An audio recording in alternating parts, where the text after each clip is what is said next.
What is going on, guys? It's Jack and Jarrett here with Adventures of BG, and we're going to do a little philosophy video about your EDCs, get home bags, inch bags. I think it's I'm never coming home. Yeah.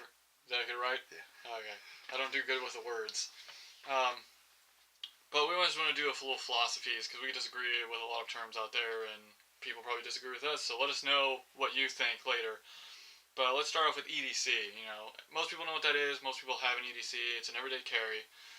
I personally carry a sidearm, flashlight, lighter, keys, phone, wallet, basic stuff, maybe some gum. That's about it. And I think you carry way less than I do. Yeah, I carry way less. I don't live very far from where I work, so the majority of the time I have my keys, a key knife, maybe a small light, a wallet, and a cell phone. I'm pretty good to go with that on most occasions. And most people, we'll talk about it in a little bit, but most people carry a get home bag, which will supplement all of your everyday carry stuff because most of the time you don't need a multi tool. Hopefully, if you need a multi tool every day, that's a rough job. But let's move on to what we think, or I should say, most people think a everyday, not everyday carry, a get home bag, get bug out bag, your inch bag, and all of those bags are a bag to get you to point A to point B as fast as possible, which we disagree with, especially me. Um, it is true, they are made to get you to point A to point B, but different point A's to point B's. So I'll start out with the get home bag, which is the smallest, in my opinion, and the easiest, is to get you from, the best scenario would be from work to home. You're at work, something horrible happens, like we just had Hurricane Harvey hit Texas and Irma hit Florida, Yep.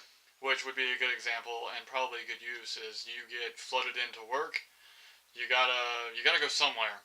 Either you're going to rescue camp, I don't know how they set that up, or you gotta get home to get your gear. But it's about 72 hours of supplies, food, snacks, food, water, um, survival gear to get home to get probably your bug out bag. Do you agree? My thoughts is it should be some sort of super lightweight bag that can probably get you to survive overnight or maybe 50 miles tops. Another scenario is maybe not you're flooded into work, but just wherever your car breaks down when you're trying to drive away from a disaster, so then you can pull out your get home bag and make it back home, Yeah. or get to the next Or tent camp, I guess. or shoot, even if you're just on a road trip and you have to walk somewhere Yep. to get help, you've Mm-hmm. got 70. Most people say 72 hours worth of supplies. Yeah. Would you say? That's a good. I mean, I guess you could do 24 hours. I mean, it's based on everyone's situation. But going on to the next one is your get bug out bag, which we'll talk about the inch bag in a little bit. But I would set my bug out bag similar to an inch bag. If I'm getting my bug out bag, I don't plan on coming back. Hmm. I've got all my gear ready. I can most food probably a week's worth, give or take, and then a little bit of water, and hopefully I'll be okay. What about you? So some of this comes down to what your thoughts are with prepper, from what I can tell. Either if you're someone who's like, I only need stuff because a natural disaster is going to happen and I need to go somewhere for 72 hours, or if you're someone who says this is going to be an end of society type event. So those ways of thinking could definitely affect how you view your bug out bag. If it's just I'm going to bug out for 72 hours and then I'm going to come home, but in general, your bug out bag should always leave the option that you can come home one day. So That's true. And if you really want it, and each person's scenario is going to be different depending on where you live and what you do and how many families you have. But you could even have two bags for both scenarios. Unfortunately, that's going to be kind of expensive. But I mean, I'd rather have both than none. And then next we have the like a vehicle emergency bag, which you would keep in your car like a get home bag.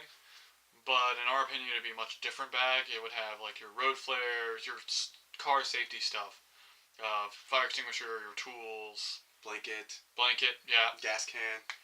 maybe some spare water. Mm-hmm. Um, So stuff you can use to supplement any type of your bags, but also if you need to use your vehicle as your get out method of transportation. Yeah, you might put some snacks in there, stuff like you would put in your bug out bag, and you can even put all this stuff into one bag of per se.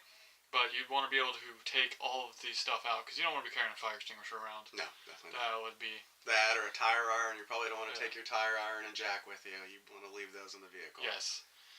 And then next we have, which we mentioned earlier, the inch bag, the I'm never going home or coming home, which is your full blown.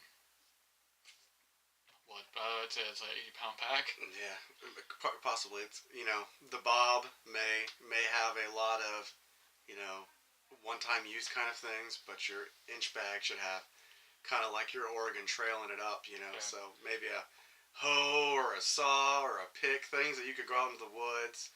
You're bringing actual tools with you. Yeah, and you could say, I live here now. I'm going to start gardening, and I'm going to make a log cabin, and I'm going to shoe some horses if I find them, things like that. So a lot more durable that are going to help you. For sure, rifle, spare ammunition, which on most of those other bags, a lot of people will say don't bring. Some people say do bring. Depends on you. Yeah. And then we'll get all into this hopefully further on down the road when we do videos about specific bags. But we mostly wanted to talk about a little clarity. Let us know what you guys think. We want to make a community, and who knows, you could have that one little tidbit of information that changes the industry. Yep. All it takes is a little idea. Do you got anything? I think that's it for this first video. Alrighty, guys. Thanks for watching. Really appreciate it, and don't forget to join us on our next adventure.